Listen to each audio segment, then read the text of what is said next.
Hello, my name's Ermengarde Tenderstone. I am very passionate and keep myself well informed about the immigration issue, and I'm trying to put some ideas out there to not only resolve this issue but begin to affect and resolve many other issues that are directly or indirectly connected to it. The first problem is, well, we already know we made the huge mistake of allowing our business community to do all this investing over in China, and we've seen the results of that. We've seen the contaminated and defective products. We've seen, that the wealth that's building up in China is not only building up their military, but it's also giving them the wealth for us to borrow from. And at this point, just the amount we've borrowed from them and other countries so far is such that even our grandchildren can't begin to pay down the debt. What a legacy to leave our grandkids, hey? What irresponsibility. Here's my solution about immigration, which begins to resolve the problem with China, begins to resolve the problem with so much illegal immigration and all the issues connected to that. We need to reinvest in countries south of the border. Number one, we're all part of basically one huge landmass. If it comes down to it and the Chinese decide, hey, they're not paying us back, we want our money back, even though that, say, politically and all that and economically they're dependent on us, there is no guarantee that they won't. I'm not paranoid about the Chinese. I want them to have their jobs too, but it's just gone totally afoul. It's just not working. NAFTA was misused. It was intended to be used, in my understanding, to invest more south of the border. And just think, if it had been done that way, instead of sending all this industry over to China and other places, that half of the immigration problem we have now wouldn't exist.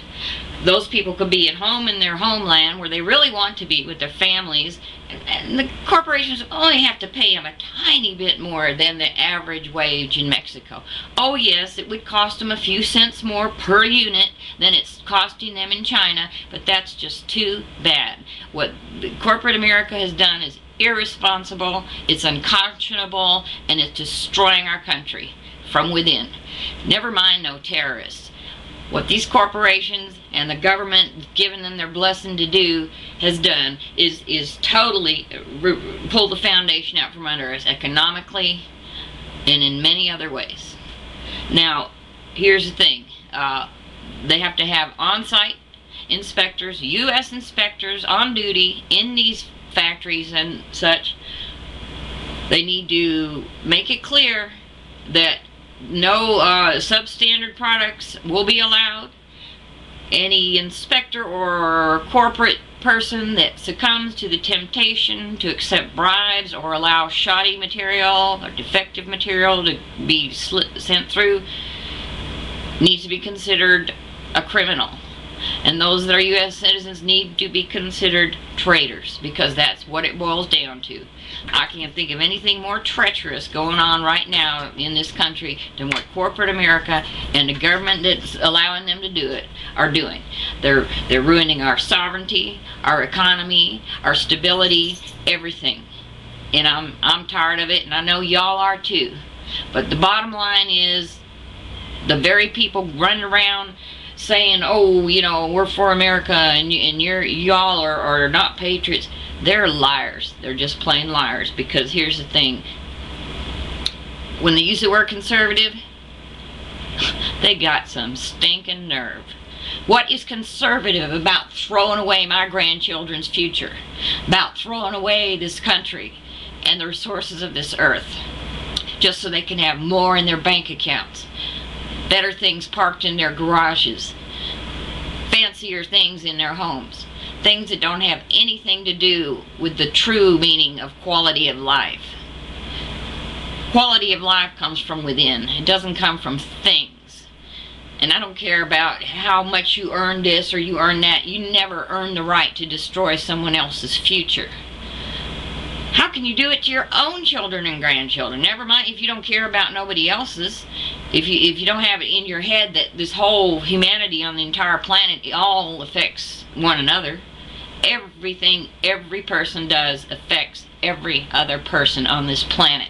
When are these wealthy, greedy, excessive people going to wake up and see that they're destroying their own situation? It's like this. The human race is similar to a cancer on the face of the earth. And what happens to a cancer when it destroys its host?